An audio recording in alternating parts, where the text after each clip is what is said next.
Hey guys, what's happening? Chad Andrews here, the 33 Rule with Project Echelon, getting ready for our March 18th team launch, and of course the grand fundo coming up on the 19th of March. Our next interview, Jamie Bennett. Long time history in the Winston Salem cycling scene, all the way back from Cycle Safe, you old timers remember them, or medium old timers, Mountain Khakis, Smart Stop, you name it. And time development. So give it a watch. Here we go. Hey everyone, what's up? My name is Chad Andrews with the 33 Rule. I am here on behalf of Project Echelon Racing, which March 18th and 19th of 2022, we're going to be launching a grand fundo, F-U-N-D-O, and the team presentation on the 18th. And this is our third interview. First was Ken Putnam, then Thomas Craven, and then, of course, we're moving on to the next person in our peloton. That is going to be Jamie Bennett. Jamie Bennett, welcome. I'm going to call you a cycling philanthropist. Philanthropist. All right. Yeah, you like that? I'll take it. Yeah. Well, you should, because you absolutely are. Jamie, thanks again. Longtime resident of Winston-Salem. Tell us a little bit about what you're doing now so that I can set up the history. And I'm not talking just cycling. I'm just talking about professionally or whatever, because you've had a long legacy in Winston-Salem. Yep. No, I'm strangely still having fun with bikes, not necessarily on the bike. My day job, I own my own company, Bluebird Self-Storage.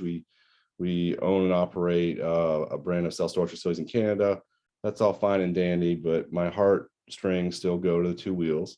And the latest group that I've really kind of hitched my wagon to is 0530, group of, just great guys, professionals, doctors, lawyers, postmen, every walk of life. But the only qualifier is you got to get up at 5:30 in the morning and ride in the dark with us. And it's been awesome for me. It's kind of like I get to be competitive. I get to organize some events.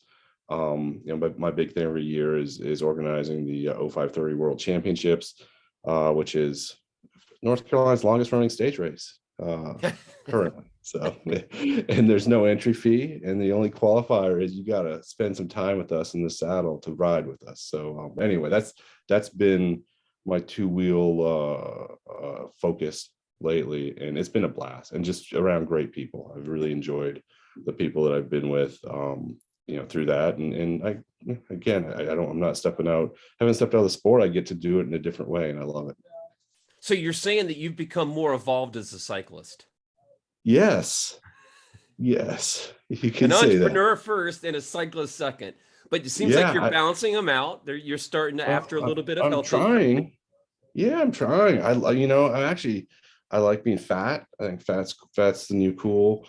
Because I'm enjoying what time I do get spent on the bike. I'm actually truly enjoying it. And like the people I'm hanging out with on a bike, I also want to hang out with afterwards and grab beers and stuff. So it's been great. I mean, it's been a wonderful community and stuff, something that I don't think I could replace anywhere on earth. So I love Winston-Salem, and I love the people I get to ride bikes with. Awesome. All right. Tell us about your history briefly, about your cycling in Winston-Salem. Wow. I'm going to go back to a teenager, if you'll allow me. Yeah, absolutely. That's where I want to go. I started racing in Florida, and my parents, as a junior, my parents said, you can have a new bike, or you can go to the 7-Eleven team camp in Delafield, Wisconsin. And I said, I want to go to the 7-Eleven. This wasn't a team camp. Sorry. It was like a summer camp for kids, so they can make money. It wasn't like a real team camp. But anyway, I met Thomas Craven there, and Thomas, who just texted me literally 2 seconds ago. Okay, that's funny. I met Thomas there, and Thomas said, "Hey man, you should consider going to Wake Forest University. My cousin goes there, and you guys can hook up. We can go for rides and all that stuff." I'm 16. I'm all googly eyed. I'm riding with guys and 7-Eleven bikes and 7-Eleven kits.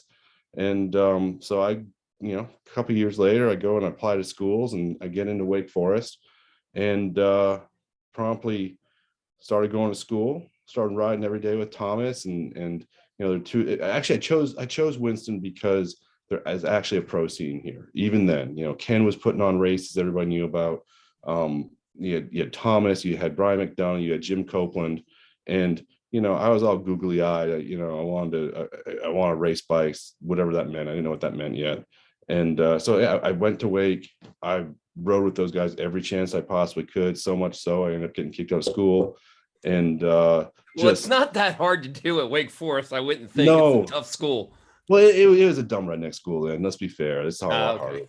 I couldn't get in these days, but no, it was awesome. But I fell in love with the town. I got to meet like some of obviously Ken was here. I mean, there's like the group rides. There were 10 or 12 people on them at that point in time. And now there's like 200, and it was like just the staples. Randy and Carey Shields, and we had Turbo, and we had Mark Kendall, and Scott Royal, and it's like there was just this Ian aura Jackson. of these.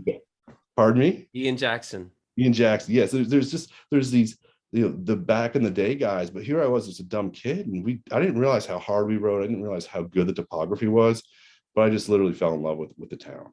And in fact, I remember coming back on those early training rides and riding back down Country Club Road in Winston, and I was riding with Thomas, and he's pointing in the bushes, and he goes, "Jamie, back in the bushes there's the coolest house you'll ever see in Winston Salem."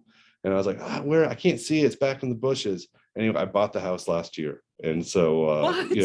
Yeah, yeah. So, Wow. How many years ago was yeah, that? yeah. So that was, I was 17 years old, and finally, Wow. 20, 30 years later, I bought my dream house that Thomas pointed out to me. So, Is so it no, coming it's out of town or coming into town?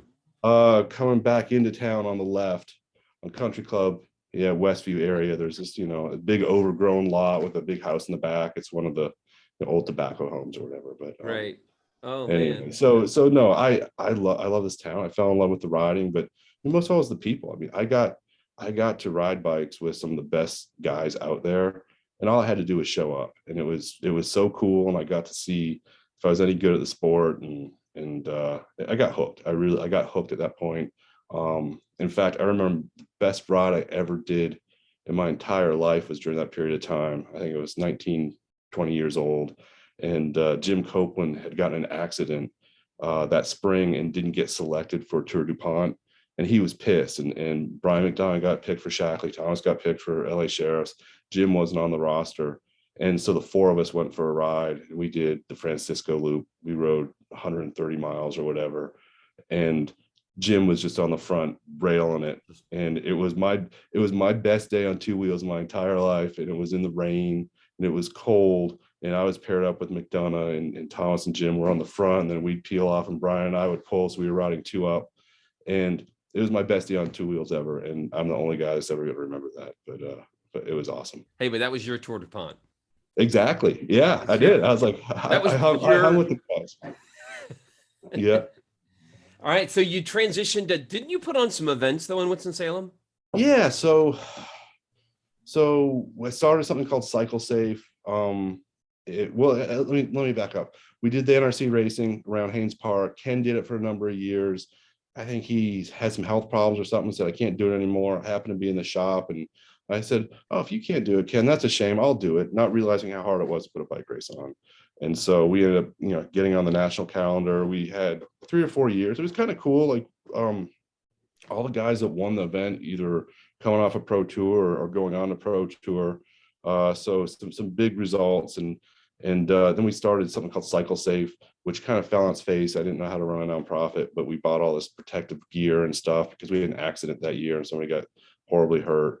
So we started by like crash barriers and stuff. And so, yeah, I've always kind of had my hand in my pocket, trying to pull my wallet out, figure out how to do cool things with cycling. And, sometimes it works, sometimes it doesn't, but yeah, did some events, did some cyclocross races at Tanglewood. Got involved with the Winston-Salem Classic folks early on when we decided to do UCI road course, and I helped architect that course the first couple of years they had it. Brutal course. Yeah. So another time, I'm 17 years old, moved to Winston-Salem. I'm just enamored with the topography here. And I picked that course out when I was 17 years old and said, man, I want to have a real UCI bike race here someday. And yeah, 30 years later, overnight success. So yeah, it's it's pretty cool. Pretty cool. Then when you things, go this way and you own a team. oh yeah, I did that. I did that. That- The team is awesome. The team was great. I'm not a good people person, so I don't think like the riders, the staff ever really liked me, but the team was so rewarding for me. 10 years of having a team, really the 2005-ish when we got started. Eric Saunders and Pat Rains and I got started with the whole concept. And I mean, we rented a house in Ardmore and housed a bunch of guys. And I mean, it's kind of cool. Some were still in the sport. I mean, Jared Gruber's out there taking amazing pictures, and he was Yeah, on isn't he? yeah, so I mean, so we kind of, it was more like an incubator, I guess. We had the Time Pro team that kind of morphed into Team Mountain Khakis. It became Mountain Khaki Smart Stop, which then later became Team Smart Stop. And we, oh boy, yeah, there you go. There we go. That's me. Oh, So tell us a little bit about that, Jamie. you didn't have to do that. It's such a Let's great see. photo, man. Are you kidding me? So, well, we started trying to get young guys on bikes and just create an outlet for people to race. And Eric was like the real push there. And then he moved back to California, so it became Pat and I. And we want to be successful. We want to get the best guys we could and go to the best races we could. So we really started as kind of a regional team, kind of grew into a national, like a USA Crits format, and put the guys in the van, go to the team. I mean, Adam Myerson was instrumental in getting that organized and getting everybody focused and going to those events. And we just kind of grew. And I think that, I don't know, maybe I'm like a little self-destructive because I just want more and more. And we started to get successful, and I wanted more success. I wanted to go to bigger events. So we got bigger budgets. I brought in some of my business partners. We built out this program that, I mean, we were winning the UCI Americas tour. It's by the time we were done, and we had talent from all over the world, all based out of little Winston Salem. I mean, I think I had the largest bike shop in the state at one point. I mean, we had close to 90 bikes in the stable, and I'd have semis show up with team wheels and racks and components. And I mean, it's just crazy what we were able to put together, just by sticking with it for 10 years. And we had amazing partners, that would show up every year and support us. And, it just started by asking for, a couple dozen water bottles. And next thing you know, Polar Bottles giving us hundreds of bottles every year, or, Vilay's giving us, 30, 40 frames or 60 frames. I think last year we were with them. So it was one of those things that just kind of snowballed and created this environment with just hyper competitive. And I wanted to get the guys. Our whole goal was to get to the best bike race we could. So we started going to Tour of Alberta, started going to the medalist events. Ultimately we got to Tour of California the last year the team was around. But like anything, it's wanted more. I thought there was a pot of gold at the end of the rainbow with having a team ownership. I thought, boy, if we can just get to D2, there must be part of red ink is what you're finding. Oh yeah, I know. And so we kept growing, thinking that there was some place to be. And I think we focused less on sustainability. And I think I made myself a little unpopular with some of those my desire to want to win and my desire to want to grow the team and try and get to this higher level, and realizing that the higher level is no easier. The higher level is unattainable and just much more expensive. There's just not a good economic model for team ownership. When it comes right down to it, it's like a charity. I mean, it's right. People put money into it because they love it. I'm even now you're seeing equipment sponsors and other people in the sport realizing you just can't give it all away for free. You don't get a return on investment on that. So I think, unfortunately, the sport's suffering a little bit right now as it kind of realigns what teams should look like and what events should look like, and how do you support a team. I think, unfortunately, it means less guys are getting to bike races, and I think, unfortunately, it means there are less races. But we kind of rode that wave, as far as we could, and then promptly fell off the face of the earth. So, but I'm proud of what we did. Very much so. So let me, if you don't mind, I'm going to share this with you, and I'll kind of scroll up without you getting a little car sick or sick. But this was the team launch back in, how many years ago was this? That'd be 2013. Okay, there it is. Yeah, 2013. So here's Jamie with Mountain Khakis collaboration with a Smart Stop, a really cold ride in the morning, leaving. A lot of guys showed up for that. But these are the cool things, like Thomas Brown, cooking Mhm. dinner a couple of times. I thought that was really cool when I was there. Ben Shattuck, of course, the Canadian national champion. You Yeah. reference Adam Meyerson. Yep. I can't tell who that's in the middle. Is that It's Clay, I think. I no? think it's Clay Murphy. Is it Clay Murphy? I think so. Look, skinny there. Wow. And then Frank Travieso, of course, the team owner, Yep. Jamie, the team presentation, Isaac Howe on the far left, Bobby Oh Lee in yeah. the back row. I mean, this Jackie Signs, it looks like. So this is a really cool walk down memory lane, Oh 9 yeah. years ago. I haven't looked at these pictures, Chad. I mean, since then, since that year. It's I pretty bet. crazy. Here's some guy interviewing Ben Shattuck. I don't know who that guy is. Yeah. But yeah, I thought it was, but here's something that I really want to reflect on. This one piece, this one asset galvanized Winston Salem cycling. You want to know what it is? I'll show you what it is. It's that. The van. The van. Mm-hmm. I want to tell you a story about the van that you'll probably laugh, but I was doing the UCI race with John Eustace's race up in Pennsylvania. Oh my God, Doylestown, and the UCI race on Saturday. It'll come to me anyway. Univest, what do they call it then? Univest. Yeah. And a hurricane came and everything was shut down. So I rode back with the guys in the van. Oh my God. What fun and craziness went on in that. Do you have any funny stories that you can remember about this van? Well, I don't know about that. I mean, I'm pretty sure some sex happened in that van. I didn't participate, but every once in a while, there, somebody'd say, "Hey, I need the van for a little while." I remember some of those times. I remember. Oh shoot, I don't think it was that particular van. I think it was the precursor to that. But yeah, we had two of our riders evade the police in the van. The van's all sponsored up, got all the logos on it, and one of the riders is bragging on social media about how they got in a cop chase in the team van and evaded the cops. And here I am selling my soul to all these sponsors. They've all got their websites and logos on the side of the van. It's not that hard to find a van that's, there's only one van like it in the world. And here's some jackass rider trying to tell everybody how he escaped the police and, hid in the bushes with the van and got back on the road and everything was fine. So anyway, he got caught because he's a moron with social media, but he didn't get caught by the police. So I was going to say, I think the statute of limitations it's expired. Yeah, we're fine now. I could probably name names if I wanted to, but no, it was like a or you don't have to talk about the van. This is the dynamics of owning a team, with all these kids that I'm getting ready, or kids now they're adults that I'm going to be interviewing. Well, I mean, that's the crazy part. We were all young. The whole reason I'm in the sport is because I had this passion when I was young. So it's cool to see that passion. And, and I've got my own stories of, evading the police or whatever back in my era when I used to just hop in the car and drive to New Mexico to go to a bike race or whatever.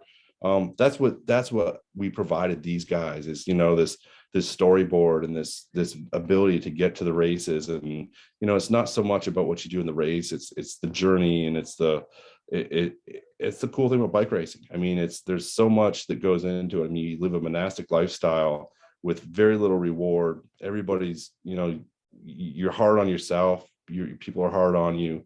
And then you come back and you remember these things for the rest of your life. And so I hopefully, we've got some good memories coming out of the riders and everything like that. My memories are, I remember my own days riding a lot better than I remember my own days owning the team. It's a little bit foggy for me on some of that stuff. Purposely, I'm sure. Oh yeah, childbirth. Men in Black zapped you. Now you've transitioned. Now you haven't stepped away from the sport. I think you're one of these guys that's instrumental, behind the scenes kind of guy, and I don't know if you appreciate that or not, but you're kind of like a glue guy, what we call, in sports, where there's that one guy that's always there to kind of help things out. Would that be a fair assessment for you? Yeah, I'll take that role. I mean, I enjoy it. I've got this nervous energy, and I know like for instance, when the team was doing really well, my business was struggling and I just needed a win. I needed the team as much as it needed me. I loved putting the energy into it because it was positive and I could see some immediate results, and I was going through recession with some real estate assets and some other stuff that it was a challenging time for me. And the team really gave me something then. And, I think now I was focusing more time on my business, but I've got maybe a little more means, or I still have this nervous energy to give back to the sport. I can't, it's always clicking away in the back of my mind. It may, at sometimes when the team is going full force with Team Smart Stop, it may have been 75% of my creative energy. Maybe now it's clicking away, at 15% of my creative energy, but it's always clicking away in the back of my mind. And just how do we keep it fun? How do we do stuff? And so, I'm having a blast with, we've got 70 people on this emailing list. I was this little pirate stage race that we do every September. And that's fun for me. I'm having a bunch of guys that have never pinned numbers on before get all amped up to race in the dark against guys who legitimately did pin numbers on and were great racers back in the day. And the crazy thing is everybody's having fun. So actually, I feel like I'm doing something now for the cycling community. It's just not your mainstream way to do it. Would you own a team again? I've thought about it. I would do it a lot differently. Of course, I think sustainability is a key. I mean, that's something Pat always hammered on me is sustainability. I'm the guy that, kind of drove it off the cliff saying, let's get better riders, let's go to better events. And the economics just got so fragile. And all it took was, a check or two not showing up for the whole thing to implode. Right. I don't think I would do that again. But I do like, there's something about the logistics of getting the van and getting the equipment together and getting people pointing in the right direction to go to bike races. That's really cool. So I wouldn't rule it out. I just, I think I want to pad my bank account a little bit more next time first. Understood. Since you are kind of the glue guy and behind the scenes, tell us a little bit about Velocious and like Will Harden and the Livermans and just kind of the you being the cultivator and the guy that really wanted these young kids, and currently with John Hamlin's outfit and Velocious. And tell us a little bit about your instincts on how you want to do how you're doing that in Winston-Salem right now. Well, I mean, like my personal involvement. I mean, John's got his team. He's running his own thing. He doesn't need me to make anything happen. He's worked hard on by his own right and has a great program. And he's getting national accreditation for results from his kids. He's doing a great job. But everybody needs some help. And so like we're doing little things. I'll rally my guys in 0530 and John's like, well, we got to buy kits for this year. Like my uniform orders 10 grand or 12 grand for all these kids to get clothes for them. And it's like, well, what if we pair our 0530 order with your order and we get the 0530 guys, to subsidize, some of the cost of your kids' kits or whatever. So just trying to help. I think I understand enough about the sport to know where people need help. And for each dollar you don't spend on a piece of clothing is another dollar you can spend for an entry fee or for some travel for somebody. And so that's kind of what we're doing right now with John's program. I mean, he's getting kids on bikes and taking them to bike races. It's that simple, and that's what Pat and Eric Saunders, hammered in when we first started our team. You got to get people to bike races. You got to put clothes on their back. You got to put gas in the car, and you just need to go to these stupid bike races. And that's how you're going to get better. And so that's kind of what we're doing with John's program, or that's like my involvement with John's program, maybe a little more of a guiding some resources that way. I mean, some of the 0530 guys are putting together this 200 mile in the middle of the night ride, the Camel City Crusher. It's going to be in May. It's a fundraiser for John's program. So, last year we had 125 people out there riding it, all through the night. And we raised $7,000 or $8,000 for John's kids. So, I mean, that feels good. A guy like Will Harden coming through the program. I mean, he got started riding through Kevin Brockman in our 0530 group. And, it was just, I think his father had passed. He was just looking for something to do. And Kevin gave him some guidance. Next thing you know, he's showing up on group rides. And then, again, it gets too good for us. John takes him, turns him into a real bike racer. We try and get him opportunities on other programs, so he can kind of showcase what he's got, see if he has what is necessary to become a bike racer.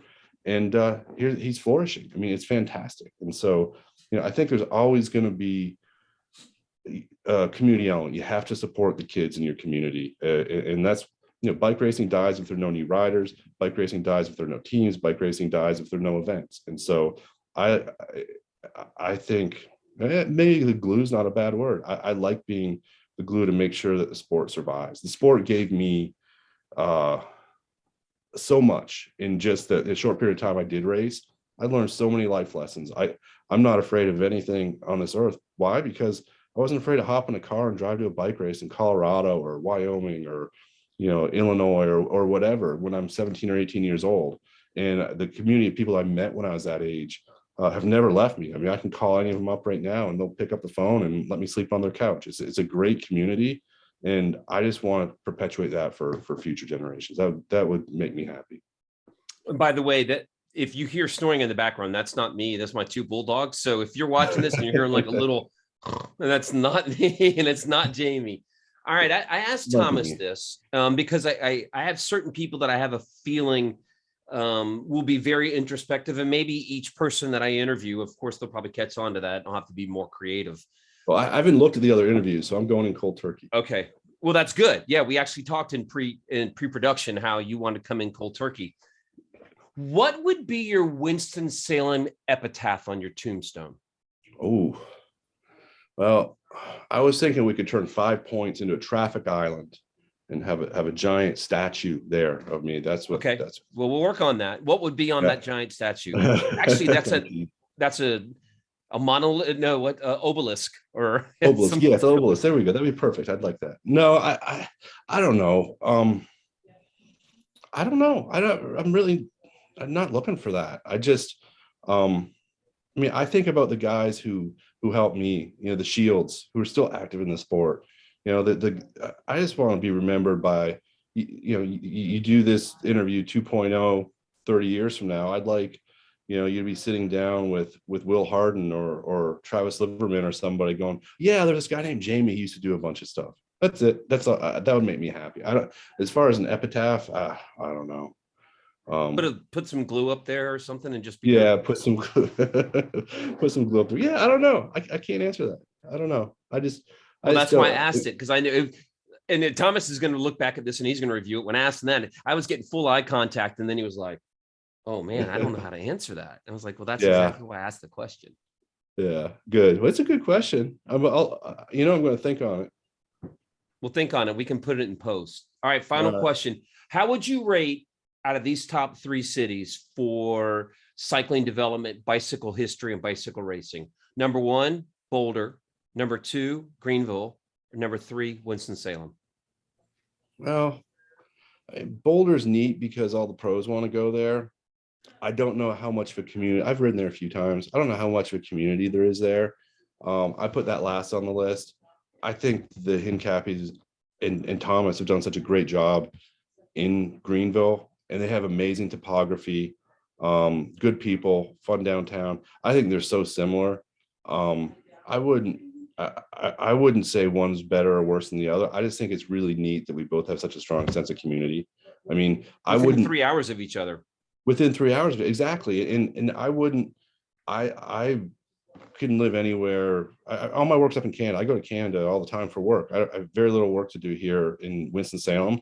I'm here because I got some friends to ride with, and it's a great place to raise a family. I think Greenville could probably, the community could say the same thing. I don't want to go anywhere because I feel like I want to continue to support the cycling community. It's a great place to ride. I think it's totally understated, and I'd like more people to discover it. Awesome. Well, Jamie, I can't thank you enough. Again, this interview is part of our whole Project Echelon and the Grand Fundo that's coming up, and I know that you'll be there with the team launch. And are you going to be riding on the Grand Fundo? Yeah, I was planning on it. In fact, I got my old buddy back from my days of racing called me up, Spencer Luders from your neck of the wood, and said, "Hey man, I want to go do the Fundo. Can I stay at your place?" So I'm like, "Oh yeah, he reached out to me the other day. I got to call him." Oh man, I forgot. Yeah. Well, good. Well, listen, Jamie, thank you so much, and we wish you the best of luck, and I look forward to seeing some updates about what the glue guy has in Winston Yeah, Salem the glue coming guy. up. I'll take it. Yeah, All right. glue guy. The glue guy. That's pretty much what Jamie is. Still is and was. All the great stories he told, a lot of them I didn't know anything about, especially the van stories, but hey, all good stuff. That was a lot of fun. I want to thank Jamie for showing up and doing an interview with us. Next up, Eric Saunders. All the way from California.